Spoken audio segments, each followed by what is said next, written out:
When you get with a man, you basically become the employee. Now, I know a lot of women don't like to hear this because you guys are all strong and independent after listening to Beyonce for the past 10 years. I But don't say that whatever. The point is lemonade, that though. this feminist rhetoric and mindset of the past 20 to 30 years that women have employed to kind of like substantiate their behaviors. Oh yeah, like I'm strong and independent. I don't need a man. I kind of have a man, because I want to. I think you guys forget that when you come into a relationship with a man, you're basically the employee. He's supposed to be the employer, assuming he's a leader like you guys want. So when you come in and deal with this guy, sure, you were one way when you met him, but then it's on you to change and get on his program so that you get wifed up. But the problem is a lot of you women think, I'm going to continue to be the same person I was when I met him, and hopefully I'll get the ring. And then next thing you know, 2 years later, he's not providing for you, or he doesn't want to commit because it's complicated, or you're in a relationship and he's getting annoyed by you, right? Walking out the house.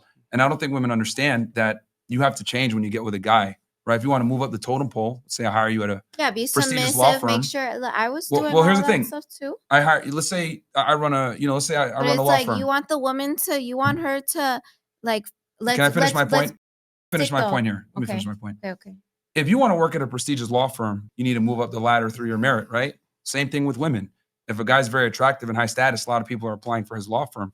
You have to show some level of competence and be an asset to that law firm to move up and eventually make partner. The problem is that most women think I'm going to continue to do what I've done and I should make partner, and that's just not how it works. That's why so many women perpetually stay single. Because you guys only care about what you want, but you don't necessarily care about what the man wants. Like, for example, with you, you've highlighted a lot of your personal careers and accolades. We don't give a fuck about none of that. They don't. I mean, if a man wants it sounds bad, but it's true though. We don't care about that. Processing it. Women can come in with What if I went on a bunch of first dates with girls and I just told them how handsome I was and how much time I spent getting ready? They'd look at me like, "What the fuck, dude?" Like, some people do that. Yeah, but do women find these men attractive? So all men that you're saying that's my that, point. Like, that if I they're went able out, to be a leader and provide? Do you see what I mean here when I say women use traits that men don't give a shit about to try to rationalize their behavior and why they deserve a guy? Versus like that's like me going on every single date and saying I spent 2 hours to get ready. I got 30 pairs of Jordans and, I did fashion week. Like I ran down the runway. You'd be like, the fuck? Okay, that's good for you. But how the fuck does this benefit me? But every conversation is not like that. You don't know who you're, speaking to or going out with. I mean, as a general idea, I see what you're saying, but that's not everyone. No, but what I'm trying to say is in modern society, that's what women lead with is their careers and their titles and how much money they earn and their ability to be independent. When they're talking to men who probably make less than them or something like that, they might want to. Well, whose fault is that? That's their fault. They might want to boost themselves up. I mean, that's probably all it is. You were trying to say something from before? Yeah, you were saying like the woman should, if they want to move up and get the ring, obviously, they have to change certain things. And that still happens too. I feel like there's been women in situations where they do that and then the man still can't be the provider or leader. And I feel like providing in today's world, like if you Well, who picks the man? The woman. No, the man. The man picks the woman. The man's missing. But the man misses the rib. The woman is the rib. Bitch, don't chase. Like that's where we get shit fucked up. Wait. Yeah. Say that again. The man is the one without the rib. The woman is the rib. The man is the one to search for what he's supposed to like look for. And but if you say no, it's no. I can't force you. So it's like, hold on. Think about this. She had her man, right? That was not providing for 3 years. She stayed. She chose to stay. That was her choice. Yeah. I think it's guys both choice. Men and women. Responsibility says that you made that choice to stay or leave, right? Yes. So ultimately, it's your choice. And so, but a man too chooses to stay or not. Yeah, but we don't end relationships. It's women overwhelmingly that end relationships. About 80% of relationships are ended by women. Marriage, everything. We make irrational decisions when we're upset. If you notice, every guy that you chose, based off of emotion, pretty much that you chose, you chose a guy to stay or to leave. You chose a guy, good or bad. Didn't make a lot of money, wasn't successful, wasn't smart. You chose a guy. I mean, controversial take here. It's true. I think this is why arranged marriages have been a thing for so long because they suck at picking their own partners. That's true. It's you guys better absolutely statistically, suck at it. actually. If I had a daughter, I'd be picking her guy. Deadass. Yeah. Because she's not going to be that smart of the world itself. It's dangerous out there. Very dangerous. So. No, I mean, it's like older, like cultures. That's what they do. So you pair with Also, the older guy? we understand men very well. So like, if he's a piece of shit, he's pretending to be good to you right now. We'll see it. Do Through you and through. have a kid? No, I have a dog. Rough. Nice. Well, the other example I want to give why I came to this, well, I've had this conclusion for a while, but if you guys noticed earlier, you guys, one of your complaints was that men are bullies and rude. And then I asked, well, okay, what's one of the traits that these men have? And you guys said that they're successful, right? And they have money. And what I've realized is that women will typically pick assholes because they're emotionally satisfying. They kind of get their emotions up and down, and that's what women yearn for in a relationship. There's a reason why you guys read these stupid ass novels, and love to imagine things in your head. And one way to kind of curb that is you need a man, right? That's rationally sound, aka your father, that has your best interests at heart, to put you with a guy that he might be boring or a square, but he'll probably be a good provider. He'll be good to you. He'll be boring, maybe missionary sex, but the relationship will last. But the problem is that when women are, allowed to select their own mate, you guys typically make terrible decisions. I agree Yes. with that. So It comes from upbringing too, because I know other women that, like, depending on their household upbringing, what they've experienced, they have good choice.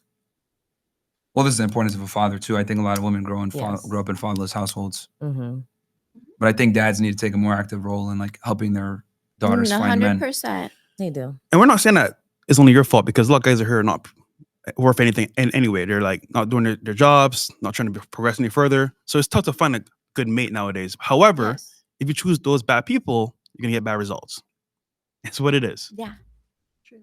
So the bad boys you guys want, they're maybe tall, maybe good looking. They're fun, but like long term, probably not good for you. You know? And the drugs. But sometimes, The drugs are bad too. yeah. Sometimes you have to experience those people that really hurt you and really break you so you can appreciate the really amazing people that come into your life. I disagree, because now you have trauma. So the first guy that you met, But you can heal from trauma. You can learn from trauma. it's always still there though. Yeah, but why? It doesn't do go keep away. something You back? can heal through it. Like sometimes, the heartbreak you felt when you're in high school, like, oh my God, like you broke up with me, you're so heartbroken. But you didn't realize that guy like didn't treat you good and I was an asshole. But you realize you take that experience and you meet a guy that's actually sweet to you and nice to you. It makes you appreciate that sweet person, that nice person. That I'd argue it genuine makes you person. not appreciate him even more. Really, I Yeah. feel like I've been the complete opposite. No, yeah, I think you could appreciate, like, yeah, the man more, because when you get another man to step in and show you things the other man didn't, Really? you So why is wanna the nurture phrase him "nice more. men finish last" a big thing? Why do nice guys chronically struggle to date and meet women? Because with- women are always searching that like bad boy that's I'm not. I'm not. Yeah. Take his bad ass back home. Yeah, that's what you guys say. But Take like, him back. and then it Realistically comes and then speaking- you're like, of my track record. yeah, like can you look at guys my say track that. Like, record. here's another thing, man. That's really okay. How do I say this? Fuck it, I'm just gonna say it. I don't treat women as. I tweeted the other day. It went viral. I said you can either understand women or you can respect them, but you can't do both. And the reason why I say that is I trust you guys to be, which is act like children, not have any kind of accountability, make bad decisions, and then immediately infantilize yourself and try to get appeasement from society and feel sorry for you. Versus like with men, when we make our mistakes, we typically have to eat it and we got to deal with consequences. With you guys, you can always say, "Oh, I didn't know, I'm a victim," yeah, and society will feel sorry for you. And I we look get at more it. grace. I look at it like, since women, lack accountability in many different things, especially within relationships with men, I'm just not going to give you guys the authority in the first place. I'm just going to go ahead and understand you guys move a certain way and behave a certain way. So I need to be the leader and just kind of guide you through everything. So this is why I'm a big proponent. When a guy meets a girl, you kind of got to let her know what the program is up front and let her know, take it or fucking leave it. Yeah. Because the other issue is that in modern society, I don't think a lot, like we discussed before, I don't think many women are wife material. A lot of you guys have bad habits. You talk back. You don't respect male authority. You think you're equal to your guy. Think you could, motivate him or whatever it may be, or tell him what to do. And with that said, I do see your perspective because a lot of guys are idiots. But I think for men, they need to kind of step up and understand that women are gender, and we need to step up and be leaders in every way. Because realistically speaking, you guys are emotional and make a lot of bad decisions. And we have only ourselves to blame if we put you guys in a leadership role in the relationship and it goes to fucking shit. Right? If I give children dynamite, right, and they blow their hands off, though the children, bear a little bit of responsibility for blowing their hand off, it's ultimately my fault for giving them something that blew their hand off because I know better and I'm supposed to be the leader. That's how I look at women. And I know that sounds like a very fucked up way to look at it, but I think this is the way that it's worked for most human history, where men were in leadership roles and led women in relationships. How do you think the men are leaders today's age? Looking at you, They're not. Exactly. Which I understand you. some of your gripes, Thank you. but this is what I'm saying. We Now need to go that's back. why the women are overly masculine and the men are feminine as fuck. Like, it's weird.